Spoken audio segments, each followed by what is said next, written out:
Bonjour, bonjour. Attends, j'ai reçu un message là.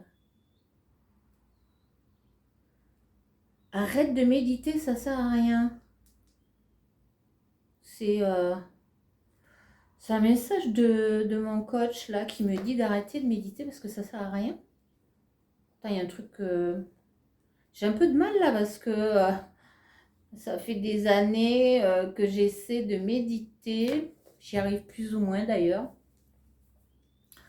Et là, il me dit d'arrêter, mais alors que je lis partout que ça fait du bien, que ça diminue le stress, que le mental va arrêter de tourner, que je vais aller mieux. Et là, il me dit d'arrêter de méditer. Pourquoi il me dit ça d'ailleurs? Attends, je regarde la suite du message si tu veux bien. Ok.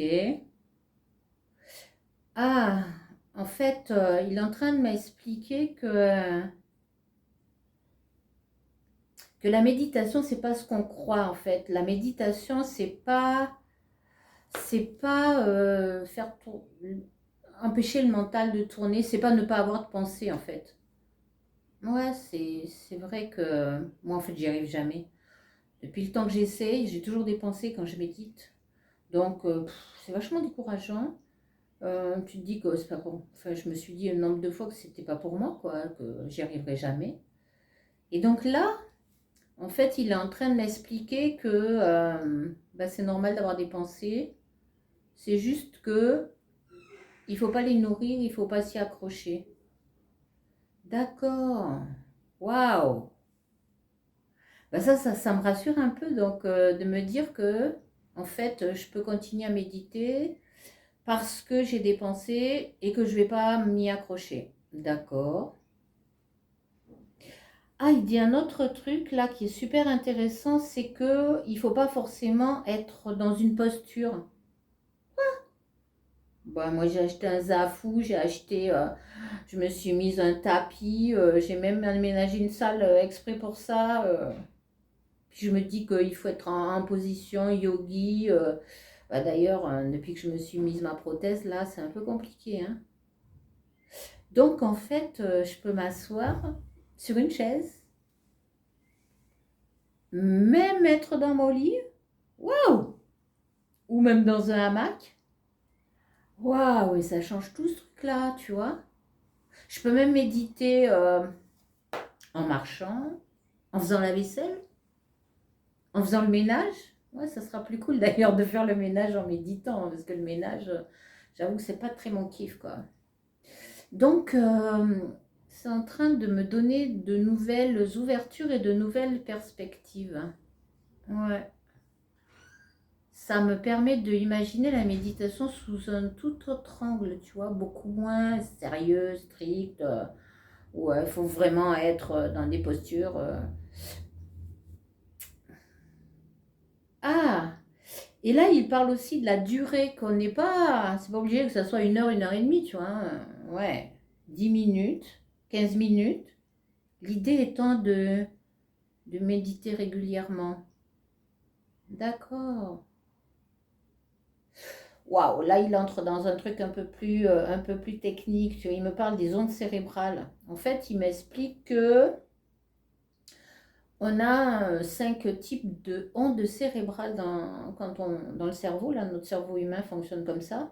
Et qu'en fait, à l'état d'éveil, là, maintenant, comme je te parle, mon cerveau, il est en bêta. D'ailleurs, le tien aussi est en bêta parce que tu m'écoutes, peut-être, j'espère, avec intérêt. Et donc, c'est nos états de veille, d'organisation, de langage, de pensée, de conscience, enfin, le truc habituel de quasiment toute la journée, j'ai envie de dire. Et donc, il explique que, en fait, méditer, c'est de passer de ces ondes bêta à un onde alpha. Tu vois, un peu, c'est comme quand on s'endort, là, il dit, quand on est dans un état un peu de semi-endormissement et qu'on n'entend plus trop le conjoint qui te parle et puis que tu es en train de plonger. C'est ça les ondes alpha. Donc c'est une méditation légère en fait. Et puis après tu peux passer même un onde de theta où là c'est une relaxation et une méditation profonde. Sauf qu'on ne dort pas. Et là, c'est comme si la notion de l'espace et du temps était différente. Ça m'est arrivé quelquefois, ouais, dans des méditations, d'arriver à ces états-là.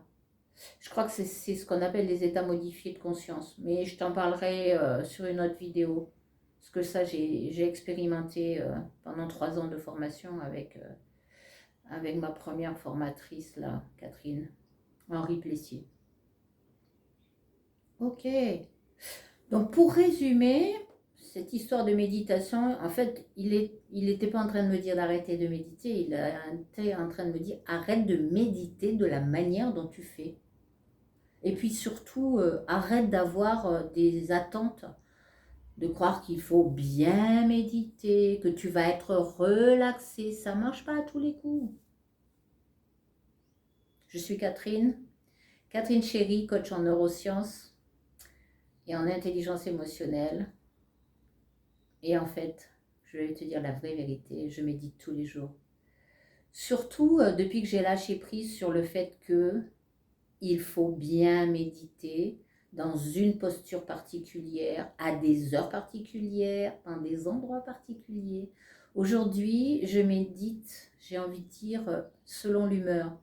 Une fois dans mon hamac, une fois à la campagne, une fois sur mon fauteuil, une fois couché dans mon lit, quelquefois assis sur mon coussin de méditation, dans l'avion, à la poste, en attendant ma file, même si ça dure 3 minutes, quoi.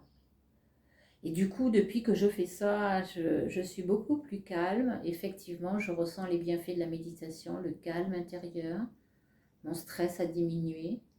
Je suis beaucoup plus sereine. Et puis surtout, ça m'aide sur une pathologie dont je vais te parler très très bientôt. J'ai les symptômes d'une polyarthrite rhumatoïde. Et j'avoue que la méditation m'a super bien aidée. Ça m'aide aussi dans des états où, tu vois, des moments où la vie, il se passe des trucs, quoi. La vie, quoi. Et l'opportunité de méditer, même si c'est pas longtemps, me permet de faire une espèce de switch et retour au calme, retour à l'intérieur, pour pouvoir mettre de la distance et du recul avec les circonstances extérieures. Donc ouais, je te conseille vraiment de méditer. À bientôt. Ah oui, j'allais oublier de te dire, si tu veux recevoir plus d'infos de ma part, des vidéos comme celle-ci ou d'autres choses, ben, abonne-toi, ça peut toujours servir. Comme ça, j'apparaîtrai dans ta vie à chaque instant où tu t'y attendras le moins avec une vidéo un peu disruptive, on va dire. Bye bye, bonne journée et bonne médite surtout. Ah oui, j'ai encore un truc. Décidément, aujourd'hui, j'oublie plein de trucs. Si tu veux, écris-moi en commentaire si tu as besoin d'avoir des méditations. Je suis un gars là, il s'appelle François Lemay. Il offre beaucoup de méditations qui sont super géniales. Ça va de 10 minutes à 40 minutes, même des fois à 1 heure. Je t'envoie le lien, mais écris-le en dessous là. Merci, bye bye.